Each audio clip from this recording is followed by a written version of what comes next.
Good day, lords and ladies, and welcome back to a hard West Cornish-knight as we escort Cassandra to the saloon. The bartender recognised Cassandra immediately, brightened when he saw her. His pleasant mood did not seem to extend to the Inquisitor and his companions. Cassandra recovered her things from the trunk behind the bar and handed it Corvantes with a large bundle of cash in gratitude for a rescue. When they sat down to talk, Cassandra revealed a great many secrets. Chief amongst them were the members of the Order were hiding amongst the natives to the south. When asked how she became a prisoner of the Order, she replied that she had been Solomon Delilah's personal assistant. He had accused her of disloyalty when she refused to have a side of her piece embedded in her flesh. The posse was sympathetic to her story, having heard Azar's remarkable similar story. Cassandra complained of a sudden migraine. It had been a stressful time, she said, and it often happened to her in such cases. She held her head like she was trying to keep her brains in and told Corvantes she needed to lie down. Perez concurred. They all needed a good night's sleep. Corvantes rented 2 rooms for the night, and the party got some needed shut-eye. In the morning, Cassandra was gone, leaving only a note. In it, she begged them to forgive her deception and forget she ever existed. She said she bore them no ill will. Corvantes, for his part, was furious. He now understood Cassandra had been the clairvoyant all along. He threw the note in the fire and ordered Perez to hunt her down if it took the rest of his life. The lieutenant was surprised by the frosty Corvantes' soul, as well as the swiftness of the citizen, but he knew it must be done and left immediately. Together, Corvantes and Azir continued the quest for the last piece of the cipher. Cervantes wondered if sending Perez after Cassandra was the best course of action.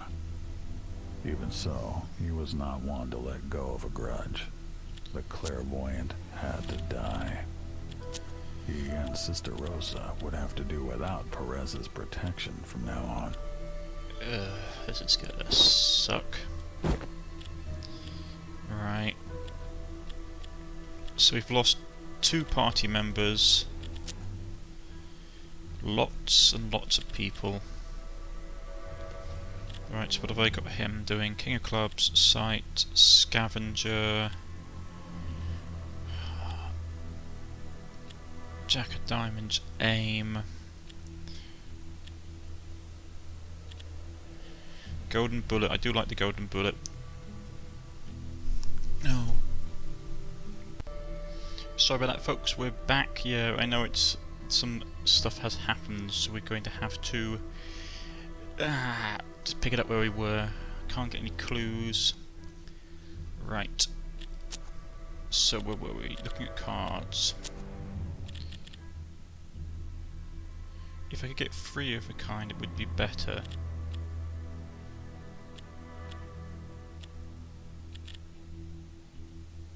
Right, if I can get another diamond or another heart.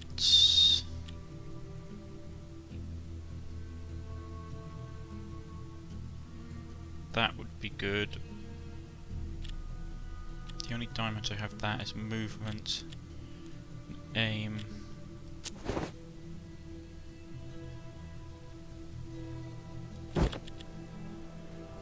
That's panic, which is nice.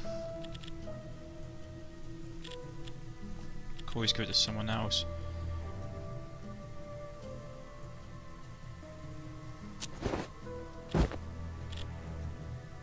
Two pair.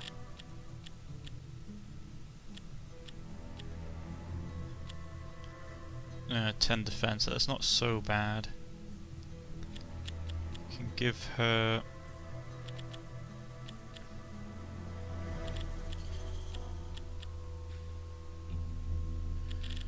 give her that probably would be best. God, she's got a lot of luck.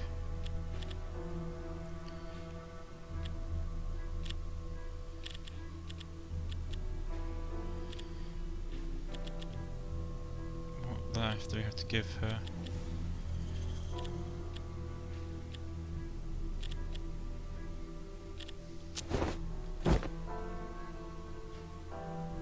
Not a fan of that. Let's give her something else. Straight.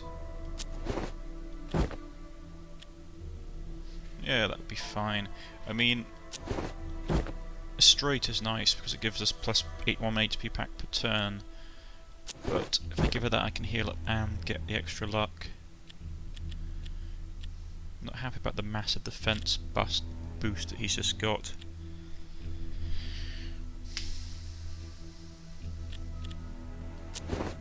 Could give him that. Boost his luck up.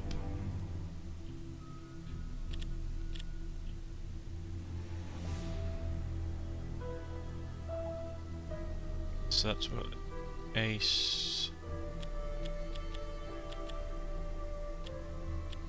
Three of a kind. Right. I mean, I could drop that and say. No, he's got that, so C needs to have something.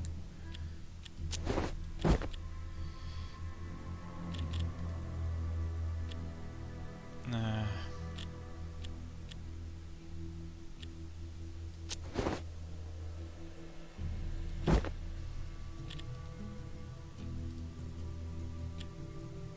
Prefer the extra luck, really, but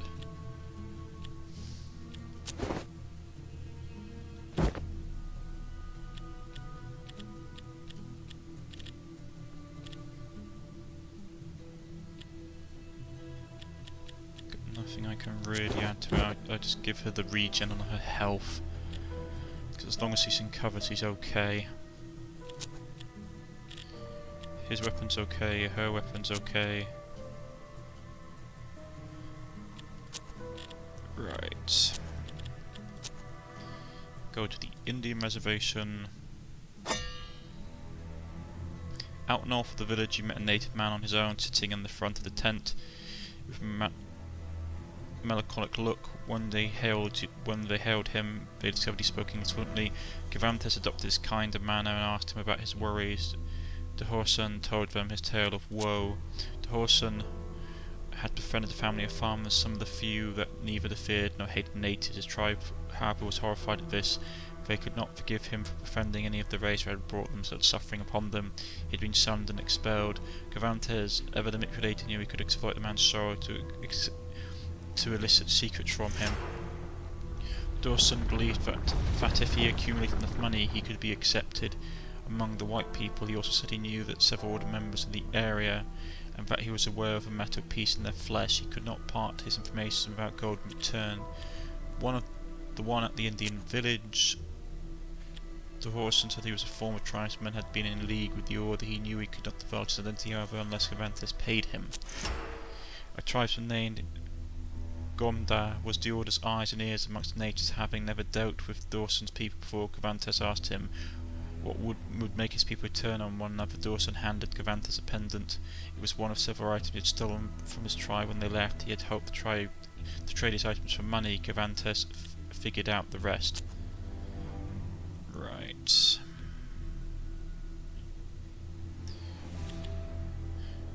One smuggler's cave. South of the village there was a cave by the river, and there was where white smugglers traded forbidden goods with both Europeans and natives. One of the smugglers was a member of the Order. Dawson would identify him in exchange for money. The Order member's name was Jack Winberg. He could be found in the smuggler's cave. One at the trade post. One member worked at the nearby trade post. Dawson revealed the Order's member at the trading post was named Roger Fors. Right. Burial ground, Indian village, outlaw joint, cave. But let's first go to the trading post.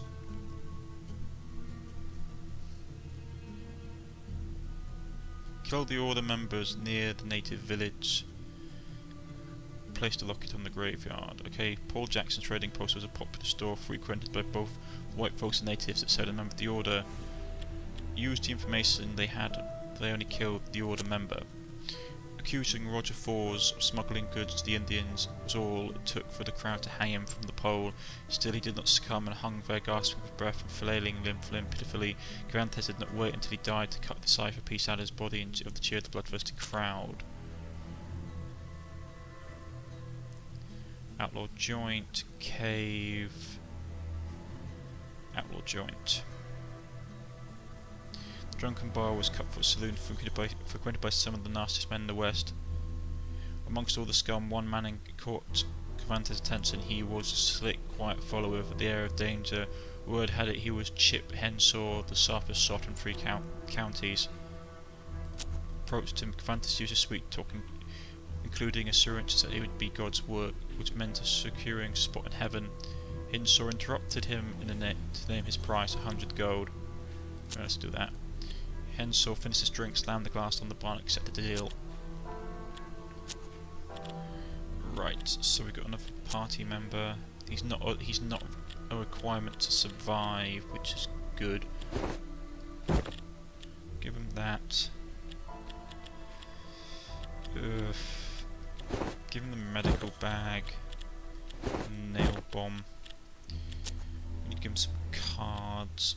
Ricochet.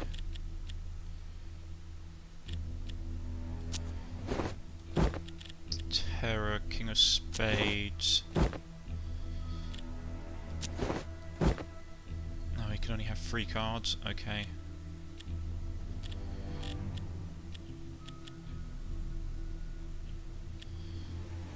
Rather he had that.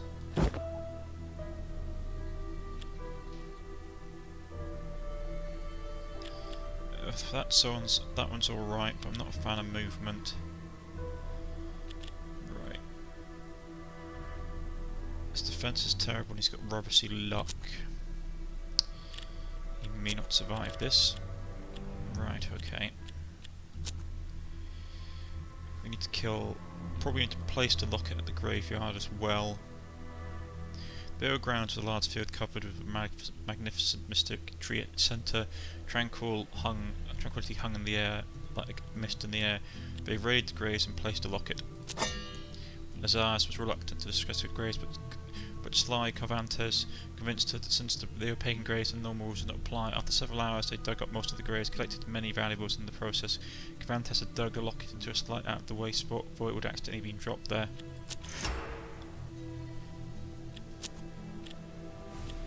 So what did we get out of this? Weird monocle. Stay with the Arc monocle, okay. So he can have that. Bone amulet. He can have that. Right. Go to the cave. Beyond the trapdoor, a tunnel led into the hill and opened into the smuggler's cave. The place was an underground market where several merchants had fancy stands, enough muscle to guarantee order in the place that were operated completely outside the law. So if a secretive outlaw joint, it was clean, well-run clientele with diverse. Looked at the wares. Well, first off, let's see what they got. Ear necklace. Dose of opium, liquor. Nothing really interesting. Gotta sell that. Oh, I've got 2 of them, do I? Sell both of them. Take cash. Right. Yes, use the information they had only killed the order member. Cervantes asked the crowd in the cave if they were aware of the Internal Revenue Service. When the indignant hubbub died down, he said he was only asked because Jack Wernberg was a known spy for the agency. Within seconds, when Wernberg had been stabbed, clubbed in the head and shot, the Inquisitor mimed giving Wernberg last rites as a pretense to retrieve the cipher piece from his dead body. One of the merchants approached Cervantes, introduced himself as a merchant of miracle potions, but also one who could spot a true visionary. He said he'd been watching Inquisitor and believed he'd joined the force with him and could gain more than just corporeal riches. He sought immortality. Cervantes assured him he was making the right choice and accepted him into the posse. So we got him back. In hindsight, I should have probably kept some of my guns. Give him that. I need to get him a... Actually, does he even have a rifle? Does he have any decent aim? 50 aim, so it's not terrible. Gonna have some kind of cards.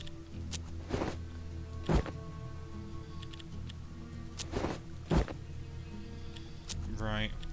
I need to get him something better than that shotgun, single shot shotgun, because it will get him killed.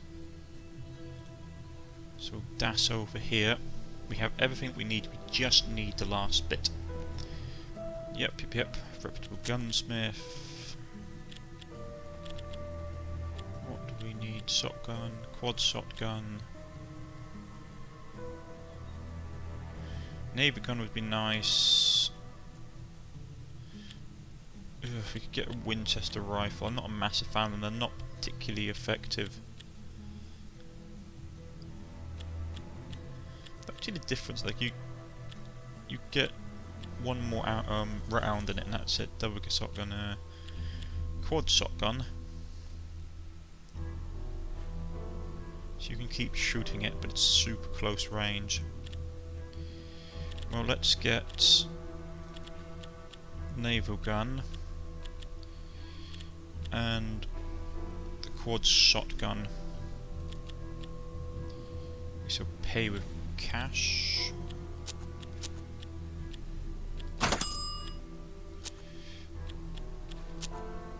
And we shall go to him. Weapons. I know that's useful. I don't know. 2 swords versus 1, but you'd have to hit with both of them for the damage to be equal. That's short. That's short. Yeah, okay, fine.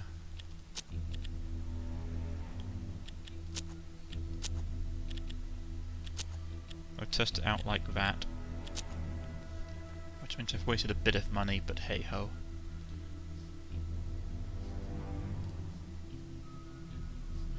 It was peaceful, seemingly idyllic village. The natives tolerated the presence of white folk, but watched them with every step. Cavantus felt that he would not hesitate to strike them down, so they need arise. Looked for wares, bloodberry, Indian cloth. Actually, that is pretty nice. Cash.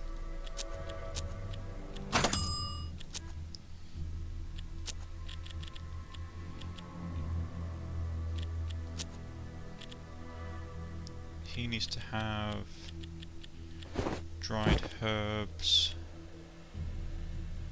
And we'll give him that to boost his defense.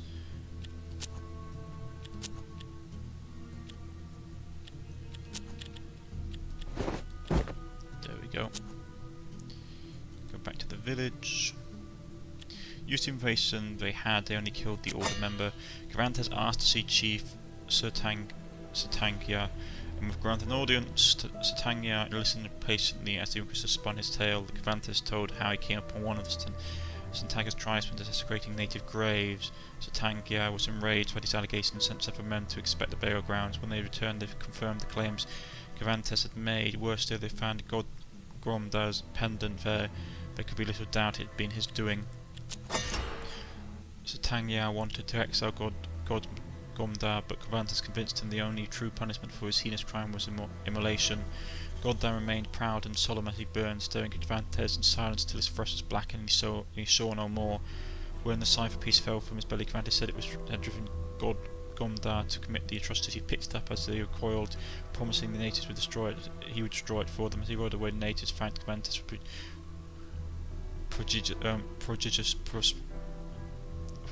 prodigious prostrations and gestures of respect. Meet Dorhassan again. Cavantes' one cipher piece short of his goal, and returned to Dorhassan in his most intimidating voice demanded the outcast to feel the final member of the order. Dorhassan tried to resist, but eventually confessed it was the shaman. He lived in the isolation of the west of the village. Dorhassan warned the Inquisitor gravely though the man wielded formidable mystic power. Dorhassan hinted that he was also in possession of a charm that would protect against the shaman's spiritual powers. He had it hidden nearby and said he would willingly sell it to the Inquisitor. He would pay if he paid $150. Greedily Dawson took the money and told Advantus where he could find the charm. It was hidden under a nearby rock. While the Inquisitor fetched the item, Dawson packed up his belongings and set out northwest, his head lowered in shame.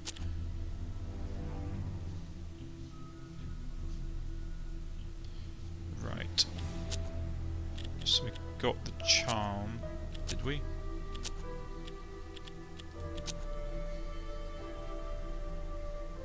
Village. Is it back here?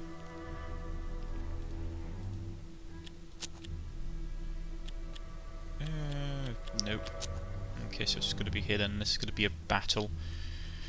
Right. Well, I'm probably going to end it here. I know this is going to be a much shorter video than normal, folks, but this battle may take quite some time, and I'm a bit pressed for time at the moment today, so we're going to end it here. I've been Cornish-knight. If you have liked, please press the like button. If you wish to subscribe, please press the subscription button. You can follow me on Twitter, you can follow me on Steam, or leave a comment in the comment section and I'll get back in contact with you. I've been Cornish-knight, and this has been Hard West. I'll see you all next time. Goodbye.